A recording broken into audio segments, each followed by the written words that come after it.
National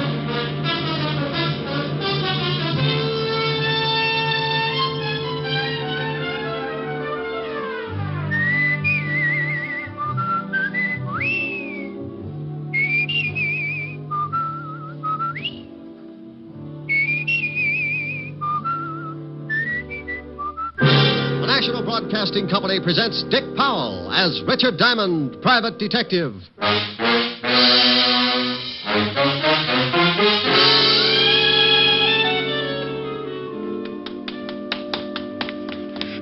Here it is. I've got it. Let me see it. Here you are. Oh, yes, indeed. My friend, you have just made us independently wealthy. Many men have died in the past because of this. And unless we're extremely cautious, you and I will be added to the already long list of its victims. Come, hurry. Here's another exciting half hour with Richard Diamond, Private Detective, starring Dick Powell.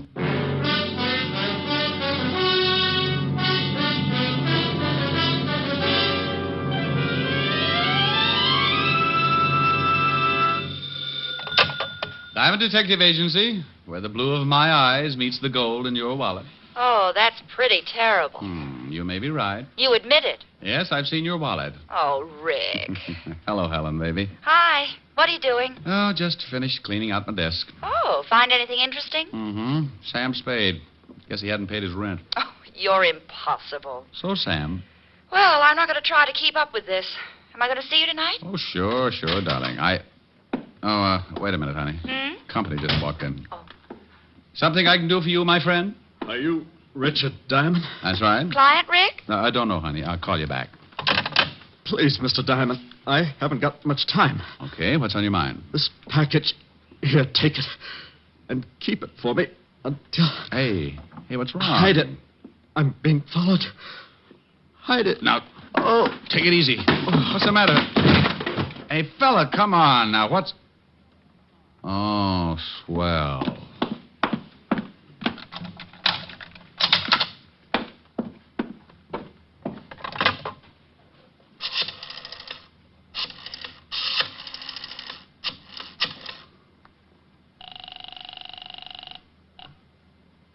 Precinct Police Station, Sergeant Otis. Otis, let me talk to the lieutenant.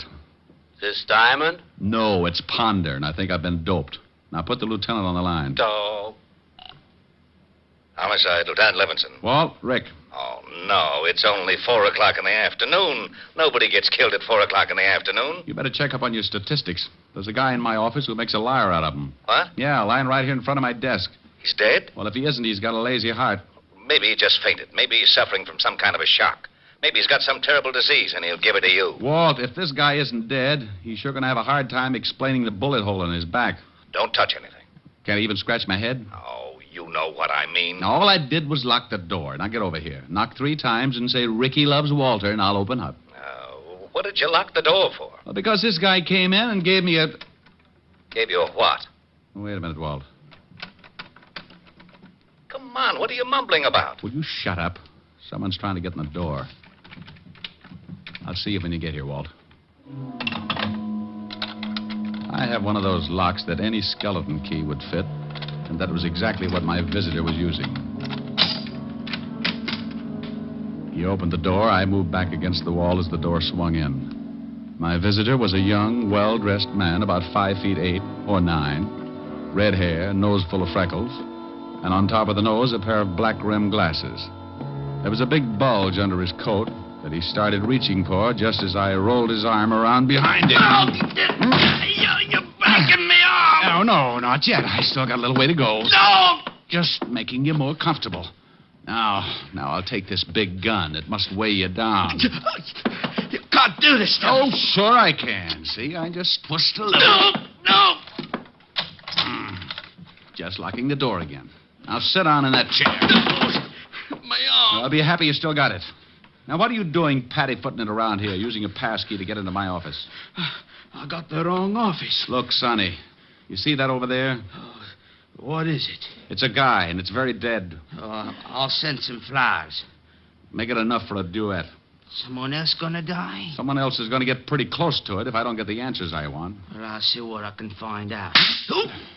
That's to see how fast you can talk. I don't have to talk to you. I don't have to talk to nobody. Want to bet? You're going to be sorry for that. You're mixed up. Let me straighten you out. Now, wait a minute. Now, then let's have it. What were you doing busting in here? What do you know about the dead guy? I don't know nothing about him. What gave you the idea you could break into my office? I found out the door was locked. I didn't want to wait around in the hall. You got a permit to carry this gun? Well, of course I have. Let's see it. I haven't got it with me. Oh, well, then we'd better start at the beginning. Come on. Ricky loves Walter. Now open this door. I'll have Otis kick it in. Who's that? That's the law, Buster. Now, you stay put while I let the big fat policeman in. Come on, Diamond. Should I, Lieutenant? Oh, not with your head. Well, greetings. Come on in, Walt. I got somebody. Hey, what the... Oh, I had somebody. Some guy jumped through Diamond's window. It's 8 floors up. Yeah, but there's a roof only 1 floor below. Look out for the glass. There he is down there. Hey, you, come back here. He ducked behind that sign. Otis, get off of my back. Oh, well, he's gone. That's that. What did he do? Busted into the office. Hey, is that dead guy over there? What does that look like? A bear rug? Oh. You think the guy who jumped out of your window has something to do with the dead man? I don't know. He had this gun on him. Well, why didn't you take a shot at him? Because if you'll notice, I've been holding it by the barrel. I wanted you to have the nice little old fingerprints. Oh. Yeah, oh. Why didn't you take a shot at him? Why didn't I? Yeah, Lieutenant, why didn't you? You shut up. Well, Walt? I don't know what he was, who he was, or what he'd done. Why should I take a shot at him? Lieutenant. Otis, I told you to shut up. Now, let's take a look at the dead man. Looks like he's been shot in the back. Yeah. You said he came in to give you something, Ray. That's right. This package right here. And what's in it? Well, I haven't looked yet. Wrapped in today's newspaper. Well, what in the... Hey, some kind of doll or something. Looks like it's carved out of ivory. Funny looking thing. Look at all those arms. Must be oriental. You know what it is? No more than you do. The guy just came in and... It sounds like the wagon, Lieutenant. Yeah, when the coroner gets here, Rick, we'll go down to the office and see if we can get any identification on the guy who jumped out of your window. Okay. Here's a wallet off the dead guy. Now, let me see. Yeah, Lieutenant. Social security card. Name's William Logan. Hey, here's something. Guy's a merchant sailor. Here's his card. We'll check these things. Look, Walt, you got to wait around for the coroner's report. I've got a date with Helen later, so I'll go over to my place and get cleaned up. Then I'll meet you at the station, huh? Okay. Hey, where you going with that statue? Well, the dead man, William Logan, gave it to me to keep. That's evidence. It's also something from a client. Client? He give you a fee? No, but he wanted me to have this thing. It looks like he died trying to get it to me. So he's a client until I find out what this is all about. Ain't he noble? Noble schmoble. That thing is still evidence. I'll take good care of it. Now, Diamond, you come back here. Walt, what do I always say when I leave you like this? What? What do I always say? Why, bye? Bye.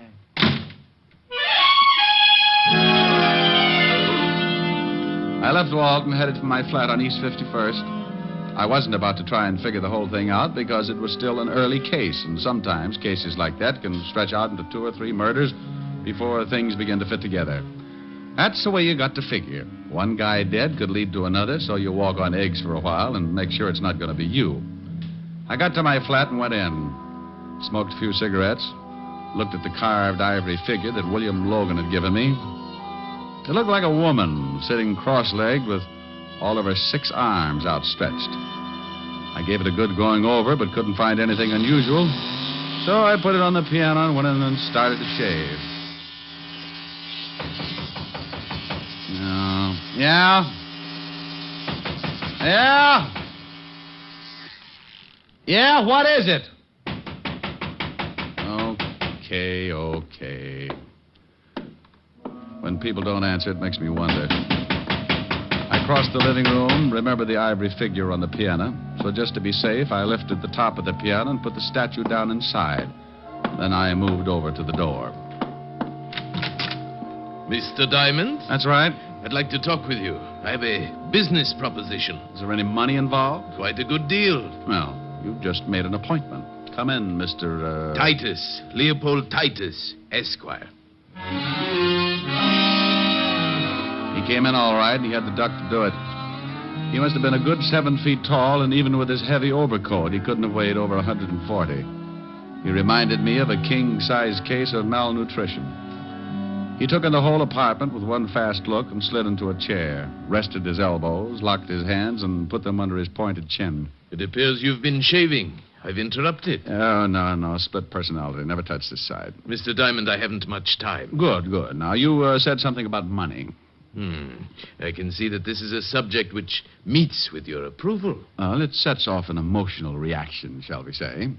I can't stand goosebumps for more than a couple of minutes, so let's get to it, huh? Yes, indeed. Mr. Diamond, I am prepared to pay $10,000 for Kali. Oh, well, that's dandy, but I'm not a booking agent. What kind of an act does Kali do? 10,000, Mr. Diamond. Look, to me, Kali is the name of a dog. Kali. Oh, okay, so he got mixed up with the French poodle. 10,000, and that's my top price. You know, of course, you're running me right into a nervous breakdown. I get the shakes when someone changes $5. Mr. Diamond, I want Kali. I will have Kali, whether I pay you the 10,000 or not. Look, Mr. Titus, really, I don't know what you're talking about. Well, I certainly hoped you'd be more sensible than this. I know that William Logan came to see you this afternoon.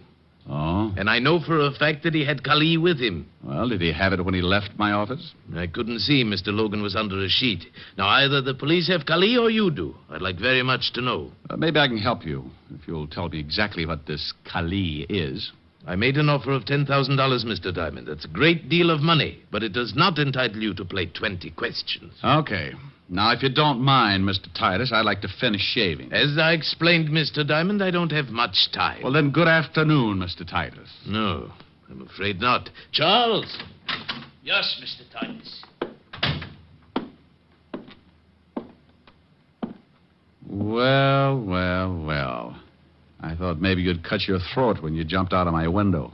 I hear you got rather ambitious with Charles, Mr. Diamond. We turn such a pretty color when you slap him around. I told you you'd be sorry for that.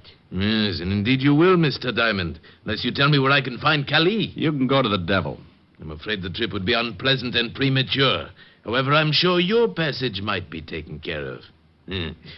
Show him your new gun, Charles. Of course. Now you sit down, Diamond. Where is Kali, Mr. Diamond? And you know very well what I'm talking about. The small hand-carved ivory statue. Sorry, Titus. Yes, and so am I. I deplore the sight of blood. Oh, that's all right, Mr. Titus. Just turn your back. Yes, Charles. Excellent suggestion. Do you have a wireless, Diamond? No. But I got a lovely bunch of coconuts. Oh, very funny. All right, where's your wireless? Hey, never mind, Charles. Mr. Diamond has a piano.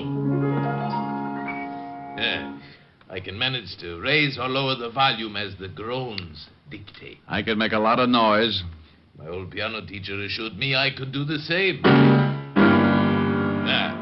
Now, go ahead, Charles. Hey, now wait a minute. Oh! Where is Kali, Diamond? Oh, nuts. Again, Mr. Titus? Again, Charles. Are you using your fist, Charles? Oh, yes. Well, use the barrel of your gun. We haven't much time. All right. Oh, now wait a minute. Oh, it's not a very good piano, Mr. Diamond. That's an old kazoo over in the drawer. Kali, Diamond, I want the statue. Well, for $10,000, don't you think I'd give it to you? No. Oh, really, Mr. Diamond, this piano is in a deplorable condition. So's Diamond, Mr. Titus. He looks terrible. Shame, but unavoidable. Keep working on him, Charles, until he decides to confide in us. Where's the statue, Diamond? No? Okay.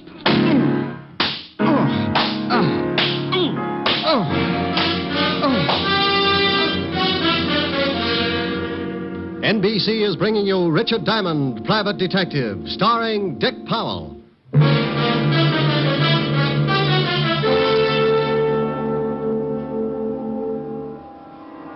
Young man. Young man. Who says so? That is good. You can hear me? Oh, I can hear who? Try and sit up. Oh. You look quite uncomfortable. Yeah, you can make book on it.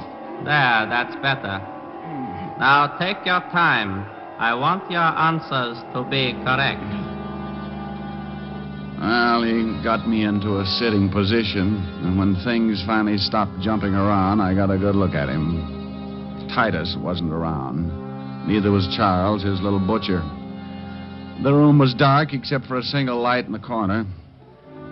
The man standing before me was short, dressed in a tailored blue suit, his dark face standing out against a white turban on his head.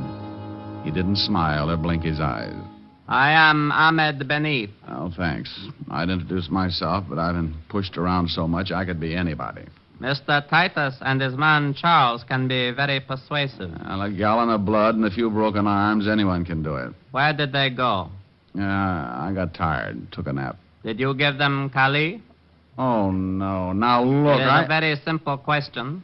I know that a man came to your office with the statue. So does half of New York. I have been following Titus because I know the statue was stolen from him and that he would do anything to get it back. He led me to your office, then he led me here. If he has the statue, he has undoubtedly returned to his flat where he is preparing to leave for a place of safety. Well, I don't know whether he's got the statue or not. That is unfortunate. I have no more time to question you. I shall have to assume that Mr. Titus has the statue and kill you. He was like a cat. Before I could push myself to a standing position, he was around and back, and I felt something drop over my head and draw tight around my windpipe. Oh, I'm sorry, but I must know. If you will not tell me, I shall have to strangle you. Simon! Come on. Ricky loves Walter. Now open this door. We shall meet again, Mr. Diamond. Come on, Rick. I know you're in there. You were supposed to be down at the station an hour ago. Shut up. I don't want to break it down, but I will. Yeah, but I will. Okay, keep your badge on. Come on, step on it.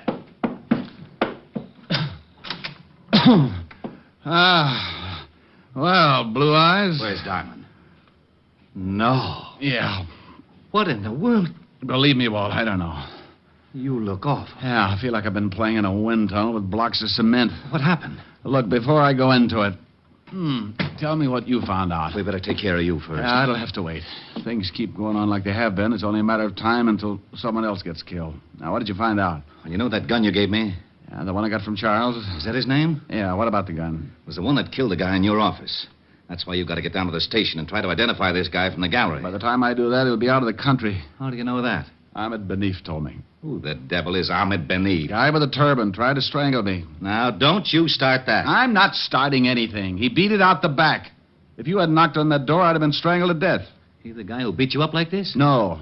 Charles did. Because Mr. Leopold Titus, Esquire, told him to. Leopold Titus, Esquire? What are you trying to do? That's right. He was looking for Collie, and the first... Wait a minute. Collie? That's a dog. No, Walt, it isn't. It's an Ivory statue. Oh, my gosh. Now what? Wait a minute. He's lost his mind. What are you doing in that piano? I'm looking for the statue. I put it in here. Please, Rick, slow down.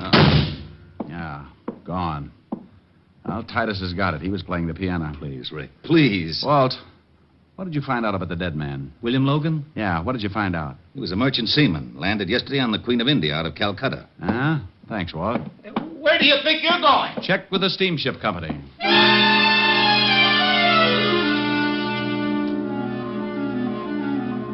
I stumbled out of my place looking like an ad for ground sirloin and grabbed a cab. On the way to the India steamship lines, I tried putting two and two together. The little statue, Kali, was the reason for the whole thing. One man was dead because of it, and everybody who was connected with the case was perfectly willing to kill anyone else at any time. Mr. Leopold Titus wanted it, so did one Ahmed Benif. Titus and his boy Charles evidently tailed William Logan, merchant seaman, to my office, and somewhere along the line, Charles shot him. Ahmed Benif was tailing the whole bunch. 2 and 2? Well, maybe, but I still needed some answers. A cab pulled up in front of the East India steamship offices, and I went in. A nice little girl with a nice little personality showed me the passenger list of the India Queen, and sure enough, Mr. Leopold Titus and a Mr. Charles Freely, first class. I thanked the girl, told her I'd send her a picture when my face got back to normal, and I headed for the docks and the customs office. I needed an address on Titus. and I knew that he must have signed a manifest at customs. He had. And 5 minutes later, I was back in my cab headed for the residence of Mr. Leopold Titus, Esquire, Kew Gardens, Long Island. It was a big, sprawling house, and by the time I got there, my watch was leaning on 7 o'clock. I paid the cabbie with my last $20 and started toward the only light burning.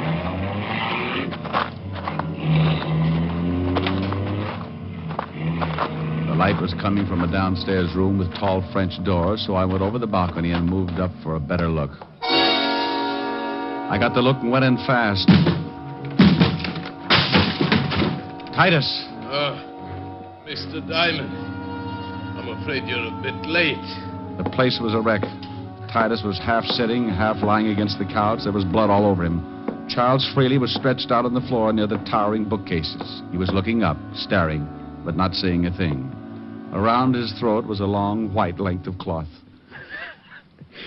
Greed, Mr. Diamond.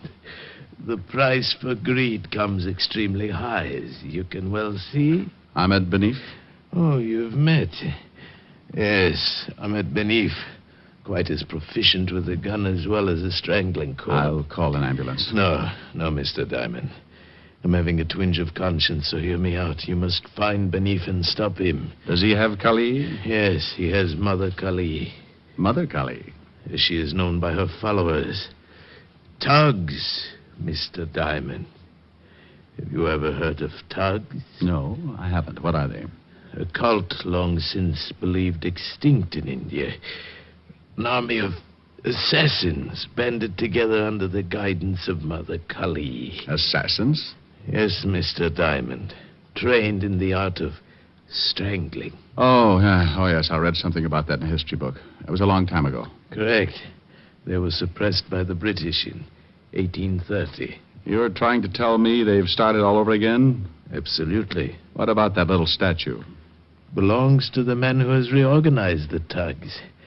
A symbol of his leadership, passed down through generations from one leader to the next, and to a collector worth a fortune. And you're a collector? A businessman. But I know a great many collectors who would pay a sizable fortune to get a hold of that statue. And Ahmed Benif is one of those Tugs? Indeed he is. Where did you get the statue? Charles stole it for me from Ahmed Benif. What about William Logan, the merchant seaman? Board ship from Calcutta. Logan discovered its value and stole it from us. Indeed, Ahmed Benif is a Tug. The statue is his, passed down by his father and his father before him. I'll call the law. Mr. Diamond, please see that Charles is buried next to me. A mixed-up boy, but a good friend. Sure. Operator, give me... Put down the phone, Mr. Diamond. Put it down. Well, Benif, this isn't very smart, is it? On the contrary, Mr. Diamond, it is very smart. I have the statue. And now you are the only man who could tell the authorities that once again the Tugs are rising all over India. How did you know I'd be here? I did not know. As I was leaving, I saw your cab pull up. I listened to everything Mr. Titus had to say. I was surprised. I thought surely he would be dead by now. And now you kill me. Most assuredly. Ahmed couldn't see it because as he came closer to me, his back was to Titus, and Titus was pulling himself painfully across the room, trying to get to the dead body of Charles Freely. I didn't know what he was up to, but I had to give him time to make it. I deplore the use of a gun, but in some cases You'd rather strangle your victim. That is my religion, Mr. Diamond. Unfortunately, in some cases, I must take other steps. Well, you've sure taken some pretty big ones. I assure you it has been most necessary. All because of a little statue? All because of what that little statue represents. I rule the Tugs, Mr. Diamond, and Kali is a symbol of my leadership. As you have seen, I would do anything to retain its possession and keep faith with my people. So now, again, my time is short.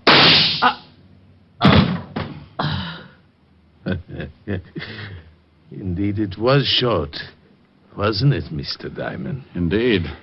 I'm certainly happy that Charles had his new gun. Thanks, Titus. A pleasure. And now, quickly, 2 favors, Mr. Diamond. What are they? First, take the statue of Kali and destroy it. I must have your word. You've got it? The second, I wish your honest opinion. I'll try. Once you directed me to the devil, and I said that it was a premature crossing. Yes? And I fear that perhaps now it is not. Your honest opinion, Mr. Diamond. Do you think he could really stand the competition?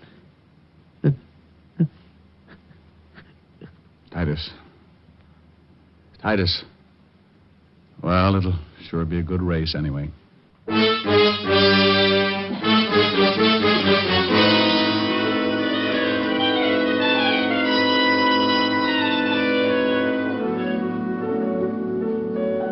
How do you feel, Rick?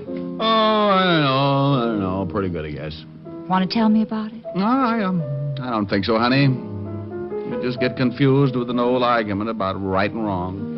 Well, I wish you weren't so unhappy. Unhappy? Oh, honey, you said a bad word.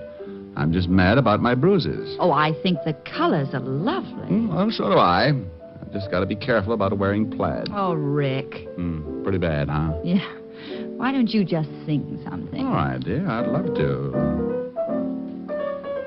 Bye-bye, baby. Remember you're my baby. When you give me...